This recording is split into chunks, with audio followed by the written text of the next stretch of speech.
Christ blesses YouTube ചാനലിൽ കൂടെ എൻ്റെ അനുഭവ സാക്ഷ്യം പങ്കുവയ്ക്കുവാൻ ദൈവം ഒരുക്കി തന്ന മകൾ ഭാഗ്യത്തോർത്തുകൊണ്ട് എൻ്റെ പ്രാണനാഥന് ആദ്യമായിട്ട് സകല മാനവും മഹത്വവും അർപ്പിക്കുന്നു. എൻ്റെ പേര് രമണി ജോൺ എന്നാണ്. ഞാൻ ജനിച്ച് വളർന്നത് കാരക്കുണം എന്ന് പറയുന്ന നാറാണി എന്ന് പറയുന്ന സ്ഥലത്താണ്. ആ സ്ഥലത്ത് വെച്ചാണ് എൻ്റെ ജനനം. ഞാൻ ജനിക്കുന്നതിന് മുൻപേ എൻ്റെ അമ്മയ്ക്കൊരു ബലഹീനത ഉണ്ടായിരുന്നു. പക്ഷേ അത് അത്ര വളരെ ഭാരമേറിയ ഒരു ബലഹീനയായിരുന്നില്ല. പക്ഷെ ഞാൻ ജനിച്ചു കഴിഞ്ഞ ശേഷമായിരുന്നു അമ്മയ്ക്ക് എൻ്റെ അമ്മ ഈ വളരെയധികമായിട്ടൊരു ബലഹീന അവസ്ഥയിലായിത്തീർന്നത്. ഞാൻ ജനിക്കുന്നതിന് മുൻപേ എൻ്റെ അമ്മയുടെ കുടുംബ പാരമ്പര്യമൊക്കെ നോക്കാമല്ല, അവർ വളരെ ഹിന്ദുക്കളാണ്. എൻ്റെ അമ്മയുടെ സ്ഥലം പാറശാലയാണ്, പപ്പയുടെ സ്ഥലമാണ് കാരക്കോണം നാറാണി എന്ന് പറയുന്ന സ്ഥലത്ത്. ഞങ്ങളങ്ങനെ ജീവിച്ചിരിക്കുന്ന സമയത്താണ് എൻ്റെ അമ്മയ്ക്ക് പെട്ടെന്ന് എന്നെ ജനിക്കുന്നത്. എൻ്റെ അമ്മയ്ക്ക് 5 വർഷം വരെ മക്കളില്ലായിരുന്നു. ആ 5 വർഷം കഴിഞ്ഞ ശേഷമാണ് ഈ പണ്ടുള്ള കാലഘട്ടങ്ങളിലൊക്കെ പറയുന്നത് കേട്ടിട്ടുണ്ട്, എന്തോ ഉരുളി കമഴ്ത്തിയാണ് എന്നെ കിട്ടിയത്, ഏതോ ക്ഷേത്രങ്ങളിൽ പോയി അങ്ങനെയാണ് എന്നെ കിട്ടിയത്. അതിന് പ്രകാരം ഞങ്ങളുടെ കുടുംബത്തിലെ ഇത്ര അഭിവൃദ്ധിയൊക്കെ പ്രാപിക്കാൻ തുടങ്ങിയത് ഞങ്ങളുടെ കുടുംബത്തിലെ ഏറ്റവും കൂടുതലുള്ളത് പുരുഷന്മാരായിരുന്നു. അതുകൊണ്ട് ഒരു പെൺകുട്ടികളെന്ന് പറയുന്നത് അവിടെ അപൂർവമായിട്ട് വളരെ കുറവുള്ളതാണ്. ഞങ്ങളുടെ കുടുംബത്തിലെന്ന് പറഞ്ഞാൽ 7 ആൺമക്കളും 2 സഹോദരിമാരുമാണ് എൻ്റെ പപ്പയുടെ കുടുംബം. പിന്നെ അതിൽ നിന്ന് ജനിക്കുന്നതെല്ലാം കൂടുതൽ ആൺകുഞ്ഞുങ്ങളാണ്. ആ കാലഘട്ടങ്ങളിലാണ് എനിക്ക് എൻ്റെ പപ്പയുടെ വിവാഹം കഴിഞ്ഞതും തലമുറകളില്ലാതിരുന്ന ഭാരപ്പെട്ട സമയത്താണ് ഉരുളിയൊക്കെ കമഴ്ത്തി ഞാൻ ജനിച്ചത്. ഞാൻ ജനിച്ചു കഴിഞ്ഞ ശേഷം എൻ്റെ അമ്മയ്ക്ക് എനിക്ക് പാല് തരുവാൻ പറ്റാത്ത ഒരവസ്ഥയിലായിരുന്നു. അമ്മയുടെ നെഞ്ചിൽ വലിയൊരു വേദി ഉണ്ടായി. അതിന് പ്രകാരം അതിൽ കൂടെ നീരും പഴുപ്പും ഇങ്ങനെ വന്നുകൊണ്ടിരുന്നു. പിന്നെ കുറച്ച് ദിവസം കഴിഞ്ഞപ്പോൾ പിന്നെ ബ്ലഡ് വരാൻ തുടങ്ങി. ആ സാഹചര്യങ്ങളായിരുന്നു. അമ്മയെ ഒരു റൂമിലാണ്, ഞങ്ങളുടെ കുടുംബ വീടെന്ന് പറഞ്ഞാൽ വലിയ ഒരു തറവാട് കുടുംബ വീടാണ്. ആ കുടുംബ വീടിൻ്റെ ഏറ്റവും ബാക്കിൽ ഒരു റൂമുണ്ട്. ആ റൂമിലാണ് എൻ്റെ അമ്മയെ കിടത്തിയിരുന്നത്. അപ്പോൾ അവിടെ ചെന്ന് അമ്മയ്ക്ക് വേണ്ടുന്ന ആഹാരങ്ങളൊക്കെ കൊടുക്കുക, അവരെ പരിചരിക്കുക, ഇങ്ങനെയുള്ളൊരു കാലഘട്ടമായിരുന്നു. അമ്മയ്ക്ക് എന്ന് വെച്ചാൽ വീട്ടിൻ്റെ അകത്ത് കയറി നല്ലൊരു സ്മെല്ലുണ്ടാകും. അവരുടെ നെഞ്ചിൽ നിന്ന് തന്നെ ഈ ബ്ലഡൊക്കെ ഇങ്ങനെ ഊറ്റി പിഴിഞ്ഞെടുക്കുമായിരുന്നു. പാത്രം വെച്ച് ഇങ്ങനെ പിഴിഞ്ഞെടുത്തു കൊണ്ട് കളയുമായിരുന്നു. അത് പിന്നീടാകുമ്പോൾ നല്ല സ്മെല്ലിൻ്റെ അലട്ടുന്നൊരു സമയമായിരുന്നു. അങ്ങനെ ഇരുന്ന സമയത്ത് വീട്ടിൽ പൂജാകർമ്മങ്ങൾ ചെയ്ത് നോക്കി, മന്ത്രം ചെയ്ത് നോക്കി, പിന്നെ വേണ്ടുന്ന ദേവന്മാർക്ക് കൊടുക്കാനുള്ള എല്ലാ കർമ്മങ്ങളും അവർ ചെയ്ത് നോക്കി. എന്നിട്ട് വീട്ടിൽ തന്നെ ക്ഷേത്രമുണ്ട്, പപ്പയുടെ അപ്പൻ പൂജാരിയാണ്. ആ പൂജാകർമ്മങ്ങൾ ചെയ്തുകൊണ്ടിരിക്കുന്ന കാലഘട്ടങ്ങളിലാണ് അമ്മയ്ക്ക് അസുഖം വന്നത്. അപ്പോൾ മന്ത്രവാദം ചെയ്ത് അവരുടെ ഏറ്റവും പ്രധാനപ്പെട്ട ദേവനെന്ന് പറയുന്നത് കുട്ടിച്ചാത്തനാണ്. രണ്ടാമത് അവരുടെ പിന്നീട് ഉള്ള ദേവനെന്ന് പറയുന്നത് പാമ്പാണ്. ഈ 2 ദേവന്മാരെയാണ് ഇവരുടെ ഏറ്റവും ജീവിതത്തിൽ പ്രാധാന്യമായിട്ട് ഇവർ ആരാധിച്ചു വന്നിരുന്നത്. എന്ത് തന്നെ കൽപ്പിച്ചാലും ചെയ്യുന്ന ഒരു ശക്തിയായിരുന്നു കുട്ടിച്ചാത്തൻ എന്നുള്ളത്. ആ കാലഘട്ടങ്ങളിൽ അപ്പച്ചൻ ഇങ്ങനെ പലവിധ കർമ്മങ്ങളും ചെയ്ത് നോക്കിയിട്ട് വിടുതലില്ലാതെ ഇങ്ങനെ ഭാരപ്പെടുന്ന സമയത്ത് അനേക വ്യക്തികൾ ഇവിടെ കടന്നു വന്നു. ഈ ക്ഷേത്രത്തിൽ നിന്ന് നന്മ പ്രാപിക്കും, അനുഗ്രഹം പ്രാപിക്കും, അവർക്ക് വിടുതൽ ലഭിക്കും. പക്ഷേ ഞങ്ങളുടെ കുടുംബത്തിന് മാത്രം ഒരു വിടുതലുമില്ലാതെ ഭാരപ്പെട്ട സമയത്തായിരുന്നു. ഞങ്ങളുടെ വീട്ടിൻ്റെ നടയിൽ കൂടെ ഇവിടെ പണ്ടൊരു ജസ്റ്റസ് പാസ്റ്റർ എന്ന് പറയുന്ന ഒരു പാസ്റ്ററുണ്ട്.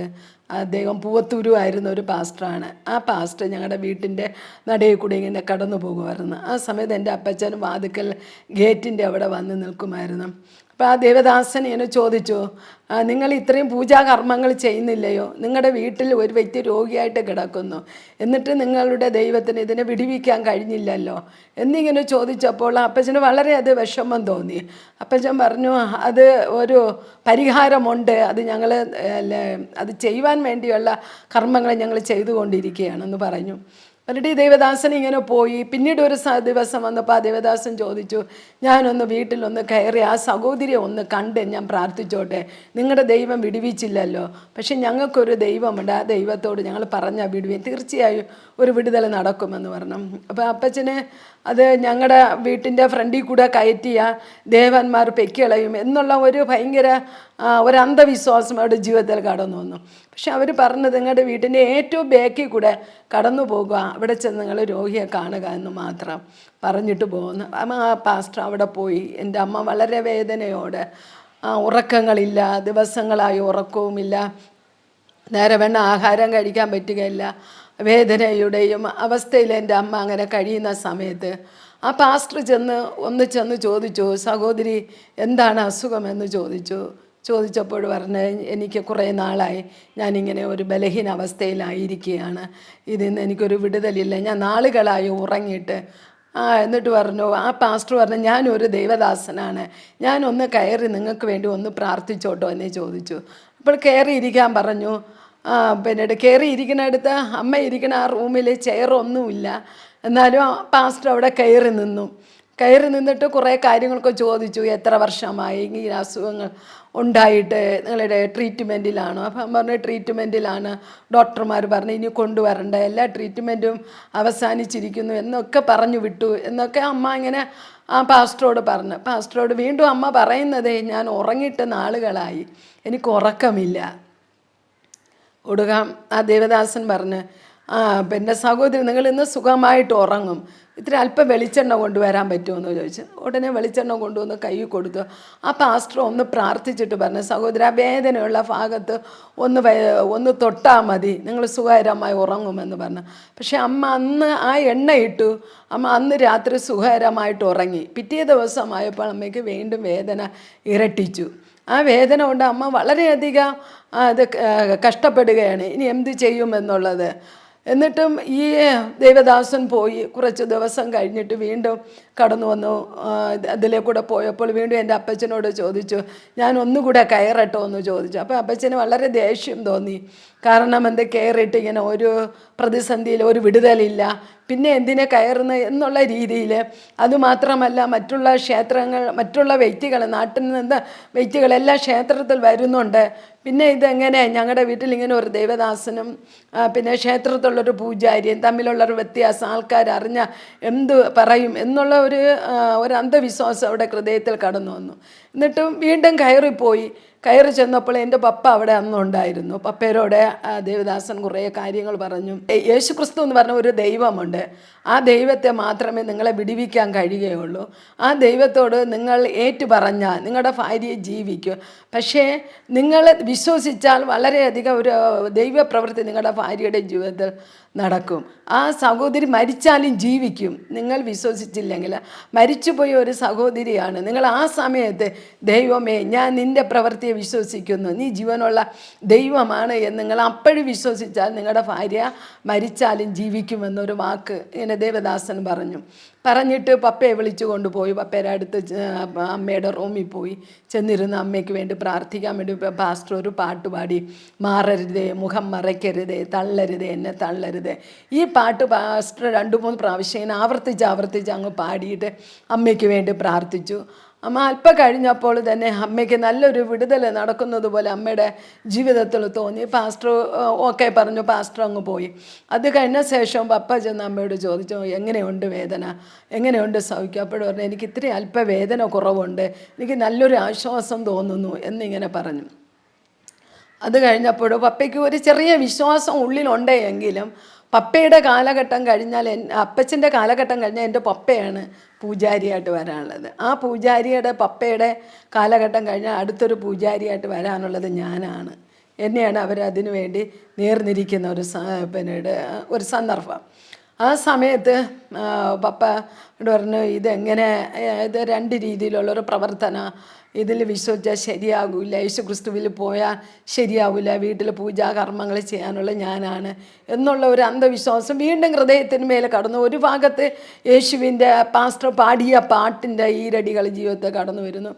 അത് കഴിഞ്ഞ ശേഷം ഒരു ഭാഗത്ത് അവരാരാധിക്കുന്ന ദൈവത്തെക്കുറിച്ചുള്ളത്, നാട്ടുകാരെന്ത് പറയും എന്നുള്ളൊരു ചിന്ത പപ്പയെ അലട്ടിക്കൊണ്ടിരുന്നു.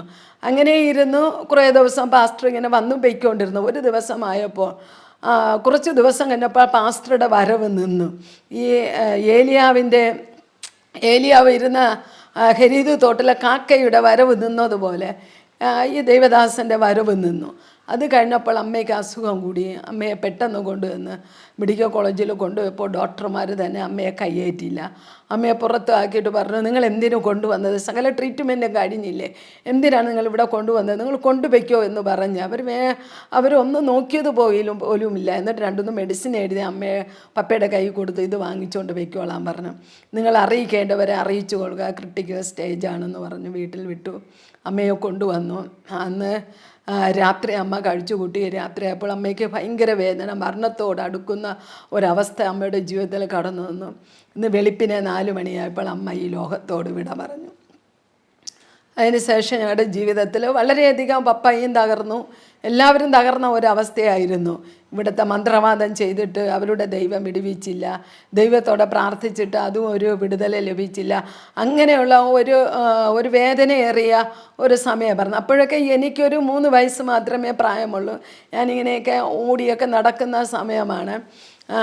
ആ സമയത്ത് എൻ്റെ പിന്നീട് എല്ലാവരും പറഞ്ഞു, നമ്മുടെ വീട്ടിൽ ഒരു ദൈവദാസൻ ഇവിടെ വന്ന് പ്രാർത്ഥിച്ചതുകൊണ്ട് അവരെ ദഹിപ്പിക്കേണ്ട, അടക്കം മാത്രം ചെയ്താൽ മതി, അതിനുള്ള സജ്ജീകരണങ്ങൾ ചെയ്യാൻ പറഞ്ഞു. അപ്പോൾ അമ്മയുടെ ഒരു സഹോദരൻ ബോംബെയിലാണ്. അപ്പോൾ അവർ 4 മണിക്കേ എത്തുകയുള്ളൂ, വൈകുന്നേരം 4 മണിക്ക് എത്തും.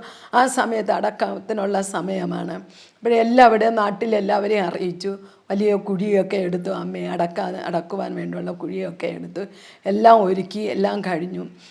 അമ്മയെ ബോഡി എടുത്ത് പെട്ടിയിലാക്കി, പെട്ടിയിൽ വെച്ചു. സമയമായ ആഹാരമായി. അമ്മയുടെ സഹോദരൻ എത്തിയ ഉടനെ തന്നെ പപ്പയുടെ അപ്പൻ പറഞ്ഞു, ഇനി ഇവിടെ വെച്ചുകൊണ്ടിരിക്കേണ്ട, ഇനി അടക്കാനുള്ള സമയമാണ്, ഇനി ചെയ്യാനുള്ള കർമ്മങ്ങളൊക്കെ ചെയ്യാം. അപ്പോഴേ ഈ സമയത്ത് ഈ നമ്മുടെ വീട്ടിൽ കടന്നു വന്ന് പ്രാർത്ഥിച്ച പാസ്റ്ററോട് ദൈവത്തിൻ്റെ ആത്മാവ് പറഞ്ഞു, നീ പെട്ടെന്ന് പോ, അവിടെ ഞാനൊരു ദൈവപ്രവൃത്തി വെളിപ്പെടുത്താൻ പോകുന്നു, നീ ചെന്ന് പ്രാർത്ഥിച്ച ആ കുടുംബത്തിൽ പെട്ടെന്ന് വെക്കുമോ എന്ന് പറഞ്ഞു. അപ്പോഴേ ഈ ദൈവദാസൻ വീട്ടിൽ വന്നപ്പോൾ അമ്മയുടെ ബോഡി പെട്ടിയിലാക്കി ഇവിടെ അടക്കത്തിനുള്ള എല്ലാ ക്രമീകരണങ്ങളും ചെയ്യുകയാണ്. ആ സമയത്താണ് ഈ ദേവദാസൻ എൻ്റെ അമ്മയ്ക്ക് കൊടുത്തൊരു 25 സെൻറ്റ് ഷെയറുണ്ട്. അതിൻ്റെ നടുക്കായിട്ടൊരു വലിയൊരു ആഞ്ഞിലുണ്ട്. ആ ആഞ്ഞിലിൻ്റെ മൂട്ടിൽ ചെന്ന് ഈ ദേവദാസൻ 2 കൈയും പൊക്കി ദൈവത്തോടെ പ്രാർത്ഥിക്കുകയാണ്, ദൈവമേ ദൈവപ്രവൃത്തി വെളിപ്പെടുകയാണ്. അദ്ദേഹം ഇങ്ങനെയാണ് പ്രാർത്ഥിച്ചത്, നാറ്റം വെച്ചു പോയാൽ ലാസറിനെ പുറത്ത് കൊണ്ടുവന്നു എങ്കിൽ ഈ സഹോദരിയെ ഈ ജനങ്ങൾ കാണുക പുറത്ത് കൊണ്ടുവരുവാൻ കഴിയുമെന്ന് പറഞ്ഞു. ഞങ്ങൾ താമസിക്കുന്ന കുടുംബ വീടെന്ന് പറഞ്ഞാൽ ആ കുടുംബ വീട് ഒരു സൈഡിൽ നടുക്ക് റോഡാണ്. റോഡ് കഴിഞ്ഞ് അപ്പുറത്ത് അനേക ഹൈന്ദവരാണ്, സമുദായത്തിൽപ്പെട്ടവരാണ് അപ്പുറത്തെ സൈഡ്, ഇപ്പുറത്തെ സൈഡ് ഞങ്ങളുടെ സമുദായം. ഇങ്ങനെയാണ് അവിടെ പിന്നെ ചേരി തിരിച്ചുള്ള താമസങ്ങൾ ആയിരുന്നത്. ആ സമയത്ത് അവിടെയൊക്കെ വന്നിരുന്നുകൊണ്ട് തന്നെ യോബ് നാടാർ എന്നാണ് അപ്പച്ചൻ്റെ പേര്. യോബ് നാടാറിൻ്റെ മരുമകൾ മരിച്ചുപോയി എന്ന് പറഞ്ഞ് എല്ലാവരും കൊണ്ട് വളരെ ദുഃഖത്തിലായിരിക്കുന്നു. അപ്പോഴാണ് പപ്പയുടെ ചെവിയിൽ ദൈവദാസൻ ഒരിക്കൽ വന്ന് പറഞ്ഞു, നിൻ്റെ ഭാര്യ മരിച്ചാലും ജീവിക്കും, നീ വിശ്വസിക്കുക, ദൈവത്തിൽ വിശ്വസിക്കുക എന്ന് പറഞ്ഞിട്ട് വീണ്ടും ദൈവദാസൻ അങ്ങ് പോയി. അവിടെ ചെന്ന് വീണ്ടും മുട്ടുമേലെ നിന്നുകൊണ്ട് ദൈവസന്നിധിയിൽ പ്രാർത്ഥിക്കാൻ തുടങ്ങി. ആ സമയത്ത് പപ്പയുടെ ഉള്ളിൻ്റെ അകത്ത് അതുകൊണ്ട് പറഞ്ഞു, ഇനി അടക്കത്തുള്ള സമയമായി, 4 മണിയായി, പെട്ടെന്ന് കുഴിയൊക്കെ ക്രമീകരിച്ചല്ലോ എന്ന് അപ്പച്ചൻ ചോദിച്ചു. അതേന്ന് പറഞ്ഞു. അടുത്ത് ഞാൻ അടക്കാനുള്ള സമയമാണ് എന്ന് പറഞ്ഞതും പപ്പയുടെ ഉള്ളിൻ്റെ അകത്ത് ഒരു ശക്തി വന്ന് വീഴുന്നത് പോലെ, മരിച്ചാലും ജീവിക്കും, എൻ്റെ ഭാര്യയെ ജീവിപ്പിക്കുന്ന ഒരു ദൈവമുണ്ട്, ഞാൻ എൻ്റെ കുഞ്ഞുങ്ങളെയും കൊണ്ട്, എൻ്റെ കുഞ്ഞിനെയും കൊണ്ട്, അമ്മയില്ലാത്ത കുഞ്ഞിനെയും കൊണ്ട് കർത്താവിൻ്റെ വേല ഞാൻ ചെയ്യില്ല. എനിക്ക് ജീവനോടെ തരികയാണെങ്കിൽ ഞാൻ ദൈവത്തിൻ്റെ വേല എൻ്റെ ഭാര്യയുമായിട്ട് ഞാൻ ചെയ്യാം എന്ന് പറഞ്ഞൊരു ഉടമ്പടി എടുത്തിട്ട് പപ്പയുടെ ഉള്ളിൻ്റെ അകത്ത് ആരോ പറയുന്നത്, ഒരു ശക്തി പപ്പയുടെ ഉള്ളിൻ്റെ അകത്ത് വന്നു. നീ പെട്ടെന്ന് ചെന്ന് ആ ബോഡി എടുക്കും പോലെ ചെന്ന് പിടിയെന്ന് പറഞ്ഞു. പപ്പ ഓടി ചെന്ന് ആ പെട്ടിയിൽ കിടന്ന അമ്മയെ വലിച്ചിങ്ങനെ തല പൊക്കി ഇങ്ങനെ എടുത്തു. എല്ലാവരും വിലക്കി പിന്നെ പിടിക്കരുതെന്ന്. അപ്പോൾ പപ്പ പറഞ്ഞു, നിങ്ങളാരും എൻ്റെ ശരീരത്തിൽ തൊട്ടോ പോരുത്, എന്നെ തൊട്ടോ പോകരുതെന്നും പറഞ്ഞ് എൻ്റെ അമ്മയെ ഇങ്ങനെ പൊക്കി എടുത്തിട്ട് ഇങ്ങനെ ആ ദേവദാസ ഇങ്ങനെ ഒരു പാട്ട് പാടിയത് അത് പപ്പയുടെ ഉള്ളിൻ്റെ അത് പെട്ടെന്ന് വന്നു. മാറരുതേ, മുഖം മറയ്ക്കരുത്. പപ്പയ്ക്ക് പാടാറുണ്ട്. അപ്പം ഇത് മാത്രം ഇങ്ങനെ ആവർത്തിച്ച് പറഞ്ഞു, മാറരുതേ, മുഖം മറയ്ക്കരുതേന്ന്. ഉടനെ തന്നെ എൻ്റെ അമ്മയുടെ കണ്ണൊക്കെ ഇങ്ങനെ ഒരുമാതിരി ചലിക്കാൻ തുടങ്ങി, ശരീരം ചലിക്കാൻ തുടങ്ങി, കൈയൊക്കെ ഒരുമാതിരി ചലിക്കാൻ തുടങ്ങി. അപ്പോൾ പപ്പ കിടന്ന് അലറി വിളിച്ചു, എൻ്റെ ഭാര്യ ജീവിച്ചു ജീവിച്ചു എന്ന്. അപ്പോൾ പപ്പയുടെ അപ്പം പറഞ്ഞു, അത് ഏതോ ഭൂതമായിരിക്കും, അവനെന്തോ ഭ്രാന്താണ്, നിങ്ങളെടുത്ത് അടക്കാനുള്ള ക്രമീകരണം ചെയ്യാൻ പറഞ്ഞു. അപ്പോൾ പെട്ടെന്ന് തന്നെ ഇത് പിന്നെ പെട്ടി അടയ്ക്കാമെന്ന് പറഞ്ഞിട്ട് പപ്പയുടെ കയ്യിൽ നിന്ന് ഈ ബോഡി തിരിച്ച് പെട്ടിയിലാക്കാമെന്നപ്പോൾ പപ്പ പറഞ്ഞു, ഇല്ല എൻ്റെ ഭാര്യ ജീവിച്ചു ജീവിച്ചെന്ന് പറഞ്ഞു. പപ്പ അലറി കിടന്ന് വിളിച്ചിട്ട് പപ്പ എന്നിട്ട് അപ്പോഴും അമ്മ പെട്ടെന്ന് ഇങ്ങനെ വെള്ളം എന്ന് കേട്ടതും പപ്പ വീണ്ടും അലറി കിടന്ന് വിളിച്ചു, എൻ്റെ ഭാര്യ ജീവിച്ചെന്ന് പറഞ്ഞിട്ട് വെള്ളം എന്ന് കേട്ടതും പപ്പ പെട്ടിയിൽ നിന്ന് അമ്മയെ വലിച്ചിഞ്ഞെടുത്ത് ചാരി ഇങ്ങനെ പപ്പയുടെ നെഞ്ചോട് ചാരി ഇങ്ങനെ ഇരുത്തിയിട്ട് എൻ്റെ ആൻറ്റിയോട് പറഞ്ഞ് പെട്ടെന്ന് വെള്ളം കൊണ്ടുവരാൻ പറഞ്ഞു. അവർ വെള്ളം കൊണ്ടുവന്നു, കൊടുത്തു. എൻ്റെ അമ്മ ജീവിച്ചു. ദൈവത്തിന് സ്തോത്രം ചെയ്യുന്നു. ഇന്നും എൻ്റെ അമ്മ ജീവിച്ചിരിക്കുകയാണ് കർത്താവിൻ്റെ വേലയുടെ മുഖത്ത്. അവർ രണ്ടുപേരും കർത്താവിൻ്റെ വേല ചെയ്യുന്നു. അവരെ കർത്താവ് സമൃദ്ധിയായിട്ട് അനുഗ്രഹിക്കട്ടെ. അതുമാത്രമല്ല, ഞങ്ങൾ ആ കുഴിയിൽ തന്നെ അടക്കാൻ വേണ്ടി എടുത്ത കുഴിയിൽ വലിയൊരു തെങ്ങ് എൻ്റെ അപ്പച്ചൻ വാങ്ങിച്ചു വെച്ചു. ആ തെങ്ങും ഇന്നും നിൽക്കുന്നു അവരുടെ ഓർമ്മയ്ക്ക് വേണ്ടി. പിന്നെ അത് കഴിഞ്ഞിട്ട് ഞങ്ങളുടെ ദേവന്മാരെ ഒക്കെ ഈ അപ്പച്ചൻ ആ നിമിഷത്തിൽ തന്നെ എല്ലാം അടിച്ചു പൊട്ടിച്ചു. നിങ്ങൾക്ക് എൻ്റെ ശക്തി പിന്നെ എൻ്റെ മരുമകളെ വിടിവിക്കുവാൻ നിങ്ങൾക്ക് കഴിഞ്ഞില്ലല്ലേ, അപ്പോൾ നിങ്ങൾ ദൈവങ്ങളല്ലേ, നിങ്ങൾ ദേവന്മാരല്ലേ എന്നും പറഞ്ഞുകൊണ്ട് അപ്പച്ചൻ അതിനെല്ലാം അടിച്ചു പൊട്ടിച്ചിട്ട് അപ്പച്ചൻ പറഞ്ഞു, ഇനി ഇവിടെ ഒരു ശക്തി വേണ്ട, ഞങ്ങൾക്ക് ഇവിടെ ഒരു ശക്തി ഉണ്ടെങ്കിൽ ഒരു ജീവനുള്ള ഒരു ദൈവത്തിൻ്റെ ആലയം ഇവിടെ ഉയരും. ആ ദേവദാസനെ വിളിച്ചിട്ട് ഉടനെ പറഞ്ഞു, പാസ്റ്റർ ഇവിടെ ഒരു ദേവാലയം ഉയരുവാനുള്ള ക്രമീകരണം നിങ്ങൾ ചെയ്യും. അന്ന് തന്നെ ഞങ്ങളുടെ ഈ പപ്പയുടെ സഹോദരങ്ങളൊക്കെ ഈ മാനസാന്തരപ്പെടുന്നതിനു മുൻപേ ഈ അനുഭവം ഏറ്റവും കൂടുതൽ കണ്ടത് ഈ ഹൈന്ദവരായിരിക്കുന്ന നായർ സമുദായത്തിൽപ്പെട്ടവരായിരുന്നു. അവരാണ് ഏറ്റവും കൂടുതൽ ദൈവത്തിൽ വിശ്വസിക്കുവാൻ ഇടയാക്കിയത്. അന്ന് പപ്പയുടെ കൂടെ കർത്താവിൻ്റെ വേലയ്ക്ക് വേണ്ടി ആ കുടുംബങ്ങളെല്ലാം ഇറങ്ങി അവർ കർത്താവിനെ ആരാധിക്കുവാൻ, ഇവിടെ ദേവാലയം പണിയുവാൻ വേണ്ടി എല്ലാം ശ്രമിച്ചതും എല്ലാ കുടുംബക്കാരാണ്, ആ ദേശത്തിലുള്ളവർ. ഇന്നും ഞങ്ങളുടെ പപ്പയുടെ സഹോദരങ്ങളെല്ലാവരും പെന്തക്കോസ്ത് മാർഗത്തിലേക്ക് കടന്നു വന്നു. അവരെല്ലാവരും അവിടെ മരുമക്കൾ, ചെറുമക്കൾ എല്ലാവരും ഇതേ മാർഗത്തിൽ തന്നെ എൻ്റെ അമ്മയുടെ ഒരു വിടുതൽ കണ്ടാണ് ആ ദേശം ഇന്ന് കർത്താവ് യേശു ക്രിസ്തുവിനെ അറിയുവാനും അവരതിൽ വിശ്വസിച്ച് അവർ സ്നാനപ്പെട്ട് പെന്തക്കോസ്ത് മാർഗത്തിൽ നിലനിൽക്കുവാനും കർത്താവ് ഇടയാക്കിയത് എൻ്റെ അമ്മയുടെ അസുഖം മുഖാന്തരമാണ്. അതിനു ദൈവം അയച്ച ഒരു ദൂതനായിരുന്നു ജസ്റ്റിസ് പാസ്റ്റർ എന്ന് പറയുന്ന ദേവദാസൻ. ആ ദേവദാസൻ ഇപ്പോൾ നിത്യതയിലാണ്. ഞാനിവിടെ പറയുന്നുവെങ്കിൽ ആ ദേവദാസൻ സ്വർഗത്തിലിരുന്നു കൊണ്ട് പറയുന്ന സാക്ഷ്യങ്ങളെല്ലാം അദ്ദേഹം കേൾക്കുന്നുണ്ട്. ദൈവത്തിന് സ്തോത്രം ചെയ്യുന്നു. അത് കഴിഞ്ഞ ശേഷമാണ് എൻ്റെ കാലഘട്ടം ഇങ്ങോട്ട് കടന്നു വരുന്നത്. പിന്നെ ഞാൻ പഠിക്കുവാനും പിന്നെ ഞങ്ങളുടെ കുടുംബം ദൈവവേലയ്ക്ക് വേണ്ടി ഇറങ്ങി. ദൈവവേലയ്ക്ക് വിടാത്ത സാഹചര്യങ്ങൾ, അപ്പച്ചൻ കുടുംബത്തോട് ചേർന്ന് ദൈവവേല ചെയ്യണമെന്നുള്ള കാലഘട്ടങ്ങൾ കടന്നു വന്നു. ആ സമയത്താണ് പപ്പയെ പാമ്പ് കടിച്ചതും അമ്മയെ പാമ്പ് കടിച്ചതും. അങ്ങനെ പിന്നെ പാമ്പിൻ്റെ എന്ന് വെച്ചാൽ ഞങ്ങൾ വീട്ടിൽ രണ്ടാമത്തെ ദൈവമായിരുന്നല്ലോ പാമ്പ്. അങ്ങനെ അത് കടിയേറ്റു. പിന്നെ അതിൽ നിന്ന് മോചനം ഇല്ലാതെ വന്നു. പിന്നെ പപ്പ ദൈവവേലയ്ക്ക് വേണ്ടി ദൈവം അയക്കുന്ന സ്ഥലത്ത് പോകാമെന്ന് പറഞ്ഞ് ഞങ്ങൾ അങ്ങനെയാണ് ദൈവവേലയ്ക്ക് വേണ്ടി കുടുംബമായിട്ട് ഞങ്ങൾ ഇറങ്ങിയത്. അതിനുശേഷം എൻ്റെ അമ്മയ്ക്ക് ഞാൻ പോയിട്ട് 2 സഹോദരങ്ങൾ ഞങ്ങൾക്ക് ലഭിച്ചു. വീണ്ടും 2 ആൺമക്കളെ അമ്മ ജന്മം നൽകിയെങ്കിലും കർത്താവ് എൻ്റെ ഇളയ സഹോദരൻ മൊണ്ടിയായിട്ടാണ് ജനിച്ചത്. അപ്പോഴും പപ്പ എപ്പോഴും പറയും, ദൈവമേ ഞങ്ങൾ കർത്താവിൻ്റെ വേലയ്ക്ക് വേണ്ടി ഇറങ്ങിയിട്ട് ദേശത്തൊരു നിന്നാപാത്രമാക്കി എനിക്ക് 3ാമത് തന്നൊരു കുഞ്ഞ് മൊണ്ടിയാണല്ലോ എന്ന്. എന്നാൽ ദൈവം അവന് ഒരു 8 വയസ്സൊക്കെ ആയപ്പോൾ ദൈവം അവനെ കാല് നിവർന്ന് നിൽക്കുവാനുള്ള കരുത്ത് ദൈവം കൊടുത്തു. ഇന്ന് അവൻ മൊണ്ടിയല്ല, ഇന്ന് അവൻ ടൈൽസിൻ്റെ പണിയും ദൈവനാമത്തിന് വേണ്ടി വളരെയധികം പ്രയോജനപ്പെട്ടുകൊണ്ട് അവൻ ജീവിക്കുന്നു, അവനും കുടുംബമായിട്ട്. അത് കഴിഞ്ഞ ശേഷമായിരുന്നു എൻ്റെ വിവാഹം കഴിഞ്ഞു. വിവാഹത്തിന് മുൻപേ എനിക്കൊരു ആഗ്രഹമുണ്ടായിരുന്നു, ഇത് കർത്താവിൻ്റെ വേല ചെയ്യണമെന്ന് എനിക്കൊട്ടും ഇഷ്ടമില്ലാത്തൊരു കാര്യമായിരുന്നു. ദൈവവേലയ്ക്ക് വേണ്ടി ഒരിക്കലും ഇറങ്ങാൻ പാടില്ല, ഒരു വിശ്വാസിയെ പോലെ ജീവിക്കണം എന്നുള്ളൊരു ആഗ്രഹം മാത്രമുണ്ടായിരുന്നു. ആ സമയത്താണ് കർത്താവ് എൻ്റെ ദാസന്മാരെപ്പോഴും പറയും, നിൻ്റെ ദൈവവേലയ്ക്ക് വേണ്ടി കണ്ടിട്ടുണ്ട് എന്ന്. എനിക്ക് പഠിച്ചൊരു നേഴ്സാകണം എന്നുള്ളൊരു ചിന്തയിൽ മാത്രമായിരുന്നു. ആ സമയത്തായിരുന്നു എനിക്ക് വിവാഹം കഴിഞ്ഞപ്പോൾ എൻ്റെ പഠിത്തമൊക്കെ അവിടെ വെച്ച് അസ്തമിച്ചു. ഞാൻ അപ്പോഴേ +2 അല്ല, ഫ്രീ ഡിഗ്രി ആയിരുന്നു, ലാസ്റ്റ് ഇയർ ആയിരുന്നു ഫ്രീ ഡിഗ്രി. ആ സമയത്ത് ഞാൻ ഫ്രീ ഡിഗ്രിയൊക്കെ കഴിഞ്ഞു എൻ്റെ കുടുംബജീവിതത്തിലേക്ക് കയറി കഴിഞ്ഞപ്പോഴാണ് പ്രശ്നങ്ങളോട് നൂലാമാലകൾ ഇങ്ങനെ കയറി വരുന്നത്. ആ സമയത്ത് ഞങ്ങളുടെ വിവാഹം കഴിഞ്ഞപ്പോൾ ഞങ്ങൾക്ക് തലമുറകളിലായിരുന്നു.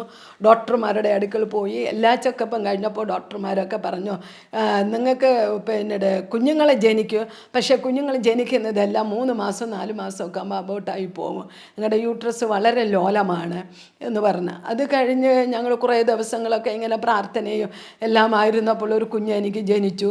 പക്ഷേ ആ കുഞ്ഞ് ജനിച്ചപ്പോൾ 3 മാസമായപ്പോൾ ബ്ലീഡിങ് ആയി. വീണ്ടും ഹോസ്പിറ്റലിൽ പോയി. ഡോക്ടർ പറഞ്ഞു ഇനി വീട്ടിൽ പോകാൻ പറ്റുകയില്ല, ഹോസ്പിറ്റലിൽ തന്നെ ചികിത്സയായിട്ട് കിടന്നു. അത് കഴിഞ്ഞപ്പോൾ എനിക്ക് 7 മാസമായപ്പോൾ ആ കുഞ്ഞ് എൻ്റെ ഉദരത്തിൽ വെച്ച് തന്നെ മരിച്ചുപോയി. ആശുപത്രിയിൽ ഇവിടെ ആശുപത്രി കിടക്ക തന്നെ മരിച്ചുപോയി. പക്ഷേ എനിക്ക് അറിഞ്ഞുകൂടാ കുഞ്ഞ് മരിച്ച് കിടക്കുകയാണെന്ന് എനിക്ക് അവിടെ അറിഞ്ഞുകൂടാ. ഡോക്ടർ വന്ന് ചോദിക്കും വയറ്റിൽ അനക്കമുണ്ടോയെന്ന്. എൻ്റെ വിചാരം ഞാൻ അങ്ങോട്ട് തിരിയുമ്പോൾ എന്തോ വന്ന് എൻ്റെ ഇപ്പുറത്തെ സൈഡിൽ വന്ന് വീഴും, ഞാൻ അവിടെ നിന്ന് തിരിഞ്ഞ് ഇപ്പുറത്ത് തിരിയുമ്പോൾ എന്തോ വന്ന് എൻ്റെ ഇത് വന്ന് വീഴുമ്പോൾ എൻ്റെ വിചാരം എൻ്റെ ഉദരത്തിൽ അനക്കമുണ്ട് എന്നുള്ളത് മാത്രം അറിയാം. ഞാൻ അനക്കമുണ്ടെന്ന് പറഞ്ഞു. പിന്നെ 3-ൻ്റെ പിറ്റേ ദിവസം 2-ന് അന്നായപ്പോൾ എനിക്ക് ഭയങ്കര വയറുവേദനയായി. പെട്ടെന്ന് ഡോക്ടർ എന്നെ മെഡിക്കൽ കോളേജിൽ കൊണ്ട് എത്തിക്കുകയാണ്. എത്രയും വേഗം 15 മിനിറ്റിനകത്ത് എത്തിക്കണമെന്ന് പറഞ്ഞു. പക്ഷേ അവിടെ കൊണ്ട് എത്തിച്ചപ്പോൾ ഡോക്ടർമാരെല്ലാവരും കൈ മലർത്തി. അവർക്കൊന്നും ചെയ്യാൻ പറ്റില്ല, എൻ്റെ ശരീരമെല്ലാം തണുത്തു പോയി. അവർ പറഞ്ഞു ഇനി ഓപ്പറേഷൻ ചെയ്താലും നമുക്ക് തള്ളയിന് കിട്ടൂല, കുഞ്ഞു മരിച്ചു കിടക്കുന്നു, എന്ത് ചെയ്യുമെന്നുള്ളൊരു രീതിയിലായിരുന്നു. ആ സമയത്ത് ഡോക്ടർമാർ സംശയം പറഞ്ഞിട്ട് എനിക്ക് ഓർമ്മയുണ്ട്. അപ്പോഴേ എൻ്റെ പപ്പയുടെ നിലവിളി എൻ്റെ ചെവിയിൽ ഇങ്ങനെ കേൾക്കാം. എൻ്റെ പപ്പ വിളിക്കുകയാണ്, ദൈവമേ ഞങ്ങളെയുടെ എൻ്റെ മോളെ എനിക്ക് ജീവനോടെത്താ, കർത്താവിൻ്റെ ഞങ്ങളെ കാലശേഷം അവൾ ദൈവവേല ചെയ്യും, ഇങ്ങനെ വിളിക്കുന്ന ആ വിളി എൻ്റെ ചെവി പുറത്ത് കേൾക്കാൻ പറഞ്ഞു. അപ്പോഴൊരു ആകാശത്തുനിന്ന് ഒരു അദർശമേറിയ കരം എൻ്റെ താണ് നല്ല നമ്മളൊരു 1000 ബൾബിനേക്കാൾ പ്രകാശമുള്ളൊരു കരം വന്ന് എൻ്റെ ഉദരത്തിൽ ഇങ്ങനെ വന്ന് വീണു. 3 പ്രാവശ്യം ഇങ്ങനെ പ്രസ് ചെയ്തിട്ട് ആ കരം പെട്ടെന്ന് അങ്ങ് മാറി. അപ്പോൾ എനിക്ക് എന്തോ ഒരു ആശ്വാസം ലഭിച്ചതല്ല. പിന്നെ എനിക്കൊന്നും അറിഞ്ഞുകൂടാ. ഡോക്ടർമാർ പെട്ടെന്ന് പറഞ്ഞ് എന്തെങ്കിലും ചെയ്യാമെന്ന് പറഞ്ഞ് അവർ ഓടി വന്ന് ഓപ്പറേഷൻ ചെയ്യാൻ വേണ്ടി എന്നെ മൂടി നിന്ന് ഡ്രസ്സ് മാറ്റിയപ്പോൾ മരിച്ചു കിടന്ന കുഞ്ഞു പുറത്ത് വന്നു. ദൈവത്തിന് സ്തോത്രം. അത് കഴിഞ്ഞപ്പോൾ തന്നെ ഡോക്ടർമാർക്ക് അതിശയമായിപ്പോയി, ഒരു ചലിക്കാത്ത കുഞ്ഞ് ഇതെങ്ങനെ പുറത്ത് വന്ന് എന്ന് പറഞ്ഞാൽ അവർക്ക് ഒരു കൺഫ്യൂഷനായി. എനിക്ക് ഓർമ്മ വീഴുന്നത് വരെയും ഡോക്ടർമാരെല്ലാവരും എന്നെ ചുറ്റും വളഞ്ഞു നിന്നു. എന്താണ് സംഭവിച്ചത് എന്നറിയാൻ വേണ്ടി. എനിക്ക് 6 മണിയായപ്പോൾ ഓർമ്മ വീണു. ഡോക്ടർമാർ എന്നോട് ചോദിച്ച് എന്ത് മോളെ എന്താണ് സംഭവിച്ചത്? ഞാൻ പറഞ്ഞു ഒരു ദൈവത്തിൻ്റെ അദർശമേറിയ കര, ഞങ്ങൾ ആരാധിക്കുന്ന ദൈവത്തിൻ്റെ ഒരു അദർശമേറിയ കര എൻ്റെ ഉദരത്തിൽ ഇങ്ങനെ വന്നു 3 പ്രാവശ്യം പ്രസ് ചെയ്തു. പെട്ടെന്ന് ആ കര മാറിപ്പോയി, എൻ്റെ വയറ്റിൽ നിന്ന് എന്തോ ഒരു ശക്തി ഇങ്ങനെ പുറപ്പെട്ടു പോയി എന്ന് പറഞ്ഞു. അപ്പോൾ എന്നെ ആ കുഞ്ഞ് മരിച്ചുപോയി. ആ കുഞ്ഞിനെ എടുത്ത് എനിക്ക് കാണിച്ചു തന്നു, മോളെ ഇതാണ് നിൻ്റെ ഉദരത്തിൽ നിനക്ക് തന്ന കുഞ്ഞ്, പക്ഷേ അത് പോയി എന്ന് പറഞ്ഞു. എന്നിട്ട് ഡോക്ടർമാർ പറഞ്ഞു ഇനി അടുത്ത് കുഞ്ഞുങ്ങളെ ജനിക്കുമെങ്കിൽ ഇതുപോലെ ആയിത്തീരുമെന്ന് പറഞ്ഞു. അങ്ങനെ ഞങ്ങൾ വളരെയധികം ഭാരപ്പെട്ട് കാണുന്ന കൺവെൻഷൻ സ്റ്റേജുകളിലൊക്കെ ഞങ്ങൾ പ്രാർത്ഥനയ്ക്ക് പോകും. അങ്ങനെ ഇരുന്നപ്പോഴാണ് ഒരു ദൈവദാസൻ ഞങ്ങളുടെ CSA പള്ളിയിൽ ഒരു കൺവെൻഷൻ നടക്കുകയാണ്. കോയമ്പത്തൂരുള്ള സൗന്ദരരാജ് സാറ് വന്നു. എന്നിട്ട് അദ്ദേഹം ഇങ്ങനെ എന്നോട് പറഞ്ഞു, മോളെ നിനക്ക് അടുത്ത ആണ്ടിൽ ഒരു ആൺകുഞ്ഞിനെ ദൈവം നിനക്ക് തരും, അവന് ശലോമനെന്ന് പേര് ഇടണമെന്ന് പറഞ്ഞു. ഞങ്ങളത് വിശ്വസിച്ച് ഞങ്ങൾ പ്രാർത്ഥിച്ചു. അപ്പോഴേ ഞാൻ പെട്ടെന്ന് ചിരിച്ചു പോയി. ഡോക്ടർമാരുടെ വിധി കിട്ടിയാലും കിട്ടൂല എന്നുള്ളൊരു വിധി എഴുതിയിരിക്കുകയല്ലേ. പെട്ടെന്ന് ചിരിച്ചു. അപ്പോൾ നീ ചിരിക്കേണ്ട, നീ എന്തിനു ചിരിക്കുന്നത്, ദൈവം തരാമെന്ന് പറഞ്ഞാൽ തരുമെന്ന് പറഞ്ഞു. അത് കഴിഞ്ഞ് അദ്ദേഹം 6 മാസം കഴിഞ്ഞ് വീണ്ടും അതേ ചർച്ചിൽ കൺവെൻഷൻ പ്രസംഗിക്കാൻ വേണ്ടി കടന്നു വന്നപ്പോൾ ഞാൻ വീണ്ടും ഗർഭിണിയാണ്. അദ്ദേഹം വന്നപ്പോഴും ഞാൻ 3 മാസം ഗർഭിണി. എന്നെ പിടിച്ചിട്ട് വളരെയധികം എന്നോട് തലോടിയിട്ട് പറഞ്ഞു, മോളെ ഇത് ദൈവം തന്നതാണ്, നിനക്ക് ദൈവം തന്നതാണ്, ഇതൊരിക്കലും നശിപ്പിച്ച് കളയുവാൻ അനുവദിക്കുകയില്ല എന്ന് പറഞ്ഞു. ദൈവം എന്നെ പ്രാർത്ഥിച്ചിട്ട് പോയി. അത് കഴിഞ്ഞ് 7 മാസമായപ്പോൾ ഞങ്ങളുടെ വീട്ടുനടയിൽ നിന്ന് എന്നെ ആരോ വന്ന് എടുത്ത് ഒരു തലയിൽ ഇങ്ങനെ ചുറ്റി പിടിച്ച് ഒരൊറ്റ എറിഞ്ഞത് ഞാൻ വിചാരിച്ചു എൻ്റെ കുഞ്ഞും പോയി ഞാനും തീർന്നു വന്ന്. പക്ഷെ ഒരു കേടുപാടുമില്ല. അതെൻ്റെ ശരീരത്തിൽ അവിടെ ഇവിടെ മുറിവുണ്ടായെങ്കിൽ കുഞ്ഞിനൊരു കേടുപാടുമില്ല. വീണ്ടും ഹോസ്പിറ്റലിൽ അഭയം തേടി. ദൈവം എനിക്ക് കറക്റ്റ് 9 മാസമായപ്പോൾ ഒരു ആൺകുഞ്ഞിനെ, ദേവദാസൻ പറഞ്ഞതുപോലെ തന്നെ എനിക്കൊരു ആൺകുഞ്ഞിനെ ദൈവം തന്നു. നല്ലൊരു വെളുത്തൊരു കുഞ്ഞായിരുന്നു. അവനാണ് ശലോമോൻ എന്നാണ് അവന് പേരിട്ടു. രണ്ടാമത് ഡോക്ടർമാർ പറഞ്ഞു ഇനി നിനക്കൊരു കുഞ്ഞ് ലഭിക്കുകയില്ല, ഇത് ദൈവം തന്ന കുഞ്ഞാണ് എന്ന് പറഞ്ഞു. അത് കഴിഞ്ഞിട്ട് ഞങ്ങൾ വേറെ ഒരു ട്രീറ്റ്മെൻറ്റുമില്ല, ഒരു കുഞ്ഞ് കിട്ടിയല്ല. അതിൻ്റെ സന്തോഷത്തെ ഞങ്ങളായിരിക്കുമ്പോൾ മൂത്ത കുഞ്ഞിനെ 7 മാസമായപ്പോൾ എനിക്ക് ഇത് എന്തോ എനിക്ക് ഭയങ്കര ഛർദിലൊക്കെ തുടങ്ങി. അങ്ങനെ കൊണ്ടു ചെന്ന് ഞാൻ നോക്കിയപ്പോൾ ഡോക്ടറെ അടുത്ത് പോയി. എന്താണ് ഈ ഛർദിൽ വരുന്നത് കാണിക്കാൻ വേണ്ടി പോയപ്പോഴാണ് ഡോക്ടർ നോക്കിയിട്ട് പറഞ്ഞത്, നീ ഗർഭിണിയാണ്. അപ്പോഴെൻ്റെ വീട്ടുകാരെല്ലാവരും പറഞ്ഞു ആ കുഞ്ഞിനെ എടുത്ത് കളയാണ്. ഇനി അടുത്ത് ഇങ്ങനെ വന്നു ദൈവം ഒന്നാണ് തരാമെന്ന് പറഞ്ഞു, അത് തന്നു. ഇനി അടുത്തത് 2-3 മാസമോ 5 മാസമോ 7 മാസമോ ഒക്കെ ആകുമ്പോൾ അബോട്ടായി പോകും, ഇനി കഷ്ടപ്പെടേണ്ട മക്കളെ എന്നൊക്കെ എന്നെ എൻ്റെ അമ്മ പറഞ്ഞു. അല്ല ആശുപത്രി പോയപ്പോൾ ഡോക്ടർ പറഞ്ഞത്, മോളെ ഇത് ദൈവം തന്നതാണ്, ഒരിക്കലും നശിപ്പിച്ച് കളയരുത്. ഇത് ദൈവത്തിന് എന്തോ പദ്ധതിയുണ്ട്, നീ അങ്ങനെ നശിപ്പിച്ച് കളയുകയാണെങ്കിൽ ഞങ്ങൾ നിൻ്റെ പേരിന് കേസ് കൊടുക്കും എന്നൊക്കെ പറഞ്ഞ്. അപ്പോഴും ഞാൻ പിന്നെ വിചാരിച്ചു ദൈവം തന്നതാണല്ലോ എന്ന് പറഞ്ഞ് ഞങ്ങൾ അതിനു വേണ്ടി പിന്നെ ആ കുഞ്ഞിനെ വളർത്തി. ആ കുഞ്ഞ് പ്രസവ സമയമായപ്പോൾ അതേ 7 മാസമായപ്പോൾ എന്നെ അതുപോലെ എടുത്ത് ഒയിരത്തൊരു തിട്ടയിൽ നിന്ന് വീണ്ടും എടുത്ത് എന്നെ എറിഞ്ഞു. അവിടെ നിന്നൊക്കെ ഞാൻ തരണം ചെയ്ത് മുൻപോട്ട് വന്നു. എനിക്ക് വേറെ കുഴപ്പങ്ങളൊന്നുമില്ല, കുഞ്ഞിനൊരു കുഴപ്പമില്ല, എനിക്ക് മുറിവുകൾ മാത്രമേ വരുള്ളൂ. അവിടെ നിന്ന് രക്ഷപ്പെട്ടു. കർത്താവ് 2ാമത്തെ കുഞ്ഞിനെ എനിക്ക് ജന്മം നൽകി. ഈ ദേവദാസനെ വിളിച്ചപ്പോൾ ദേവദാസൻ വന്ന് എന്നോട് ചോദിച്ചു, മോളെ ഞാൻ ഒരു കുഞ്ഞിനെ അല്ലേ നിങ്ങൾക്ക് തരാമെന്ന് പറഞ്ഞത്, ഞാൻ കല്യാണം കഴിഞ്ഞിട്ട് 18 വർഷമായി, എനിക്ക് തലമുറകളില്ല. നീ പോകുന്നിടത്തൊക്കെയും പ്രാർത്ഥിച്ച് നിനക്ക് അവിടെ തലമുറകളില്ലാത്തവർക്ക് വേണ്ടി നീ പ്രാർത്ഥിക്കുമ്പോൾ ജനിക്കുന്ന തലമുറകൾ നിനക്കുള്ളതാണ് എന്ന് നീ വിചാരിച്ചു കൊള്ളണം, അത് നിൻ്റെ തലമുറയാണെന്ന് നീ വിചാരിക്കണമെന്ന് ദൈവാത്മാവ് എന്നോട് സംസാരിച്ചു. അദ്ദേഹം 18 വർഷമായി ബ്രാഹ്മണനാണ്, മക്കളില്ല. അദ്ദേഹമാണ് എന്നോട് പറഞ്ഞത്. അദ്ദേഹം പറഞ്ഞു, മോളെ ഒരു കുഞ്ഞിനെ അല്ലേ ദൈവം പറഞ്ഞു, ഈ 2ാമത്തെ കുഞ്ഞ് എനിക്കിതാ, ഞങ്ങൾ വളർത്തിക്കോളാം അവനെ, നീ പറയുന്ന രീതി ഞങ്ങൾ പഠിപ്പിച്ചോളാം, വിദ്യാഭ്യാസം ചെയ്യാമെന്നൊക്കെ പറഞ്ഞു. അപ്പോൾ ഞങ്ങൾ അതിന് കൊടുത്തില്ല. ആ കുഞ്ഞിൻ്റെ പേര് അദ്ദേഹം ഇട്ടത്, അദ്ദേഹത്തിൻ്റെ പേര് സമുദ്രരാജ്, അദ്ദേഹത്തിന് ആ ഓർമ്മയ്ക്ക് വേണ്ടിയിട്ടതാണ് സ്റ്റീഫൻ രാജ് എന്ന് പറഞ്ഞ അല്ലല്ലോ കുഞ്ഞ്. എനിക്ക് 2 കുഞ്ഞുങ്ങളും ജനിച്ചപ്പോൾ 2 കുഞ്ഞുങ്ങളും കളിച്ചുകൊണ്ടിരിക്കുന്ന സമയത്ത് ഞാനിങ്ങനെ വിചാരിച്ചു ഉള്ളുകൊണ്ട്, ദൈവമേ ഒരാൾ ഡോക്ടറായെങ്കിൽ, ഒരാൾ ഒരു എഞ്ചിനീയർ ആയെങ്കിൽ. അപ്പോൾ ഞാൻ പെട്ടെന്ന് ചിന്തിച്ചിട്ട് ഓടിച്ചെന്ന് ദൈവത്തോടെ മാപ്പ് പറഞ്ഞു, അപ്പോൾ ഞങ്ങളെ കൊണ്ട് ഒന്നും കഴിയില്ല, ഞങ്ങളുടെ സാഹചര്യം നോക്കി ഇതൊന്നും കഴിയില്ല, ഈ എൻ്റെ മനസ്സിൽ കയറി വന്ന് ചിന്തിച്ചു പോയി, അപ്പം ക്ഷമിക്കണമെന്ന് ഞാൻ പെട്ടെന്ന് അപ്പനോട് മാപ്പ് ചോദിച്ചിട്ട് പിന്നെ ഞാൻ ആ കാര്യത്തെ ചിന്തിച്ചതേ ഇല്ല. എൻ്റെ കുഞ്ഞുങ്ങൾ 10 കഴിഞ്ഞു, +1-നും +2-നും എത്തിയപ്പോൾ ഞാൻ ചോദിച്ചു, മക്കളെ എനിക്ക് ഇങ്ങനെ ഒരാൾ ഡോക്ടർ ഒരാൾ എഞ്ചിനീയർ ആക്കണമെന്ന് പറഞ്ഞു. മൂത്തവൻ +1-നും ഇളയവൻ 10-ലും എത്തിയപ്പോൾ ചോദിച്ചപ്പോഴിങ്ങനെ പറഞ്ഞു. അപ്പോഴും പറഞ്ഞു, അമ്മ അത് പിന്നീട് മൂത്തവനോട് ഞാൻ ചോദിച്ചു പറഞ്ഞ്, എനിക്കത് ഇഷ്ടമല്ല, എനിക്ക് എഞ്ചിനീയർ ആവണം, ഞാനൊരു പാറ്റയെ കണ്ട ഓടി കയറി ഒളിക്കുന്ന ഞാനാണോ ഡോക്ടർ. ഇളയമോനോട് പറഞ്ഞു. അമ്മ അവൻ്റെ ചേട്ടനോട് ചോദിച്ചിട്ട് അവന് താല്പര്യമില്ലെങ്കിൽ ഞാൻ പഠിക്കാമെന്ന് പറഞ്ഞു. അങ്ങനെ എൻ്റെ 2 കുഞ്ഞുങ്ങൾ ഇന്ന് മൂത്ത മോനെ എയറോനോട്ടിക് എഞ്ചിനീയർ, ഇളയ മോൻ MBBS കഴിഞ്ഞു, ഇപ്പോഴവർ ജോലി ചെയ്യുന്നു. ഇപ്പോൾ അവർ താന്നിവള ഹോസ്പിറ്റൽ, ഗവൺമെൻറ് ഹോസ്പിറ്റൽ അവന് ഡോക്ടറായിട്ട് ജോലി ചെയ്യുന്നു. തലമുറകളെ തന്നത് ദൈവത്തിനെന്തോ വളരെ ആകെ പിന്നീട് ഞങ്ങളുടെ ജീവിതത്തിൽ ഒന്നുമില്ലായ്മയിൽ നിന്നാണ് ഞങ്ങളെ ഉയർത്തിയത്. കർത്താവ് വളരെയധികം കഷ്ടപ്പാടുകൾ, ഞങ്ങളുടെ ജീവിത ദാരിദ്ര്യങ്ങൾ കടന്നു വന്നു. കുഞ്ഞുങ്ങൾ പഠിക്കുന്ന സമയത്ത് ഒരു നേരത്തെ ആഹാരം വെച്ച് കൊടുക്കാൻ നിവൃത്തിയില്ലാത്ത കാലഘട്ടങ്ങളൊക്കെ ജീവിതത്തിൽ കടന്നു വന്നു. അപ്പോഴും ഞാൻ വിചാരിച്ചു, അപ്പോഴൊരു വിശ്വാസി ആയിരിക്കുമ്പോൾ ഇങ്ങനത്തെ ഒരു അനുഭവം വന്ന സുവിശേഷ കോളത്തിൽ കയറിയാൽ എങ്ങനെയായിരിക്കും, അതുകൊണ്ട് എനിക്ക് ദൈവവേല ഇഷ്ടമല്ല എന്ന് പറഞ്ഞിരുന്ന സമയത്താണ്, അവിടെ 2 കുഞ്ഞുങ്ങളും പഠിച്ചുകൊണ്ടിരുന്ന സമയത്താണ് പിന്നീട് ദേവദാസന് ഒരു ആക്സിഡൻറ്റ് പറ്റിയത്. ഇത് വണ്ടിയിടിച്ചു, മെഡിക്കൽ കോളേജിലായി, മരിച്ചുപോയ വ്യക്തിയാണ്. അവിടെ ചെന്നപ്പോൾ ഡോക്ടർമാർ പറഞ്ഞു മരിച്ചുപോയി എന്ന് പറഞ്ഞ് തുണി മൂടി എല്ലാം കൊണ്ടുവന്ന് മോർച്ചറിലാക്കാൻ വേണ്ടി കൊണ്ടിട്ടിരിക്കുകയാണ്. ആ സമയത്താണ് അവിടെ നിന്ന് മെഡിക്കൽ കോളേജിൽ നിന്ന് പിന്നീട് ഡോക്ടർ എന്നെ വിളിച്ചു പറയുകയാണ്, നിങ്ങളുടെ ഭർത്താവാണോ ജോണി? ഞാൻ പറഞ്ഞു അതെ. നിങ്ങളുടെ ഭർത്താവ് മെഡിക്കൽ കോളേജിലാണ്. ഞാൻ പറഞ്ഞാൽ അല്ല, മെഡിക്കൽ കോളേജിൽ അങ്ങനെ വരാം, അദ്ദേഹം ജോലിക്കല്ലേ പോയത്? ഇല്ല, അദ്ദേഹം മെഡിക്കൽ കോളേജിലാണെന്ന് പറഞ്ഞു. അപ്പോഴും ഞാനും വീണ്ടും ചോദിച്ച് എന്തെന്ന് പേര്? അത് ജോണി. അപ്പോൾ ഞങ്ങളുടെ വീട്ടിനടുത്ത് 2 ജോണിയുണ്ട്. അപ്പം ഞാൻ പറഞ്ഞില്ല. അപ്പോഴും എന്നോട് ചോദിച്ച് സൈക്കിളിലാണോ പോയത്? ഞാൻ പറഞ്ഞാൽ അതേ, സൈക്കിളിലാണ് പോയത്. ആ ജോണി തന്നെ. നിങ്ങൾ ഒന്നും കൊണ്ടുവരണ്ട, ബോഡി കൊണ്ടുപോകാൻ വേണ്ടി ഇവിടെ നിന്ന് വന്നാൽ മതിയെന്ന്. ഞാൻ ആകെപ്പാടെ തളർന്നു. ദൈവത്തോട് ചോദിച്ചു, ദൈവമേ, അച്ഛനില്ലാത്ത 2 കുഞ്ഞുങ്ങളെയും കൊണ്ട് ഇനി ഞാൻ ഈ കുഞ്ഞു പ്രായത്തിൽ ജീവിക്കണോ. എൻ്റെ വിവാഹം കഴിഞ്ഞത് 17 വയസ്സ് കഴിഞ്ഞപ്പോഴാണ് എൻ്റെ വിവാഹം കഴിഞ്ഞത്. അപ്പോഴും ഞാൻ ഈ കുഞ്ഞു പ്രായത്തിൽ ഞാൻ എൻ്റെ അച്ഛനില്ലാത്ത 2 കുഞ്ഞുങ്ങളെ കൊണ്ട് ജീവിക്കണോ എന്നുള്ള പെട്ടെന്ന് ചിന്ത എൻ്റെ ഉള്ളിൽ വന്നു. പെട്ടെന്ന് എന്നോട് ഒരാൾ പറയണം, ആയുസിൻ്റെ മധ്യേ ദൈവം എടുത്തു കളയുന്ന ദൈവമല്ല എന്നുള്ള പ്രാർത്ഥന എൻ്റെ ഉള്ളിൽ ഇങ്ങനെ വന്നു. പെട്ടെന്ന് ദൈവാത്മാവിനോട് പറഞ്ഞത് ഞാൻ എടുത്തു കളയുകയില്ല. ഞാൻ പെട്ടെന്ന് മെഡിക്കൽ കോളേജിൽ ചെന്നപ്പോൾ ബോഡി ഇങ്ങനെ കൊണ്ടുപോകാൻ വേണ്ടി മോച്ചറിലേക്ക് കൊണ്ടുപോകാൻ വേണ്ടിയിട്ടിരിക്കും, കൊണ്ടുപോകണം. ഞാൻ പെട്ടെന്ന് ഓടിച്ചെന്ന് ചേട്ടാ എന്ന് പറഞ്ഞിട്ട് വിളിച്ചിട്ട് ഞാൻ അദ്ദേഹത്തിന് പുറത്തൊരൊറ്റ വീടാക്കുക. ആ വീണതും പെട്ടെന്ന് അദ്ദേഹം കണ്ണ് തുറന്ന് ഇങ്ങനെ ചലിക്കാൻ തുടങ്ങി.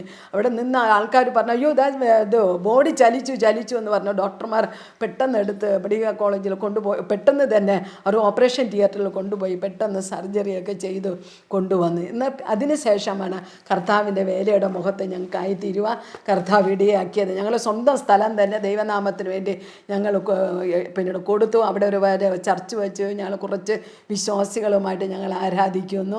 ഇപ്പോൾ വളരെയധികം സന്തോഷം. ദൈവം ഞങ്ങളുടെ ഞാൻ ആഗ്രഹിക്കുന്ന നന്മ ഇന്നല്ലെങ്കിൽ നാളെ ദൈവം ഞങ്ങൾക്ക് തരും. എന്താണോ ആഗ്രഹം, നിൻ്റെ ഹൃദയത്തിൽ ആഗ്രഹങ്ങളെ ഞാൻ അറിയുന്ന ദൈവമാണ് എന്ന് പറഞ്ഞ ആ കർത്താവ് ഞാൻ എന്ത് ആഗ്രഹിച്ചിട്ടുണ്ടോ ദൈവം എനിക്കെല്ലാം തന്നിട്ടുണ്ട്. എല്ലാ നന്മകൾ, തലമുറകളുടെ ഭാവിയെക്കുറിച്ച് ഇന്നതായിത്തീരണം, ഇന്നർക്ക് ഇന്നത് കിട്ടണം, ഇന്നർക്ക് ഇന്നത് കിട്ടണമെന്ന് ഞാൻ വിചാരിച്ചു. ഡോക്ടർ തന്നെ, എഞ്ചിനീയർ തന്നെ, അത് ഞാൻ ആഗ്രഹിച്ചതുപോലെ ദൈവം എനിക്ക് തന്നു. ആ ദൈവത്തിന് എത്ര നന്ദി പറഞ്ഞാലും മതി വരെയില്ല. ഞങ്ങളുടെ സഭയിലെ വിശ്വാസികളോട് ഞാൻ പറയുന്നത് അങ്ങനെയാണ്. വലിയ കാര്യങ്ങൾ ആഗ്രഹിക്കുകയാണ്, ചെറുതല്ല വലിയ കാര്യങ്ങൾ. നമ്മൾ ആഗ്രഹിക്കുന്ന ഉള്ളങ്ങളെ നിറയ്ക്കുന്നതാണ് എൻ്റെ ദൈവം. അതുകൊണ്ട് ഞാൻ എപ്പോഴും പ്രാർത്ഥിക്കുന്നത് അങ്ങനെയാണ്. നമ്മുടെ ദേശത്ത് അനേക വ്യക്തികൾക്ക് വേണ്ടി ഞങ്ങൾ സമയം വേർതിരിച്ചിരുന്നു. ദൈവസനെ ഞാൻ പ്രാർത്ഥിക്കാറുണ്ട്. ലോകരാജ്യങ്ങൾക്ക് വേണ്ടി, ഭക്തന്മാരുടെ തലമുറകൾക്ക്, വിശ്വാസികളുടെ തലമുറകൾക്ക് മദ്യനഗര പദാർത്ഥങ്ങളൊന്നും വീണു പോകരുത്. ആ പ്രാർത്ഥനയായിരിക്കും ദൈവം എൻ്റെ തലമുറകളെ ഇത്രത്തോളം മാനിച്ച് ഇതുവരെയും കൊണ്ടെത്തിച്ചത്. ഇപ്പോൾ തന്നെ എൻ്റെ മൂത്ത മോൻ സിംഗപ്പൂരായിരുന്നു. അവിടെ നിന്ന് അവന് ട്രാൻസ്ഫറായി ഇപ്പോൾ ദുബായിൽ എയർപോർട്ടിലാണ്. വളരെയധികം നന്മയായിട്ട് വളരെ അനുഗ്രഹത്തോടെ ഇപ്പം അവനുമായിരിക്കുന്നു. കർത്താവ് ഞങ്ങളെ ഇത്രത്തോളം മാനിച്ചു ശുശ്രൂഷയുടെ മുഖത്ത് ഞങ്ങളെ നിർത്തിയിരിക്കുന്ന ആ കൃപകളെ ഓർത്ത് ഞാൻ ദൈവത്തിന് നന്ദി പറഞ്ഞു. എൻ്റെ സാക്ഷ്യങ്ങൾ പല ദൈവദാസന്മാരും പല ചർച്ചകളിലൊക്കെ ഞാൻ പറഞ്ഞിട്ടുണ്ട്.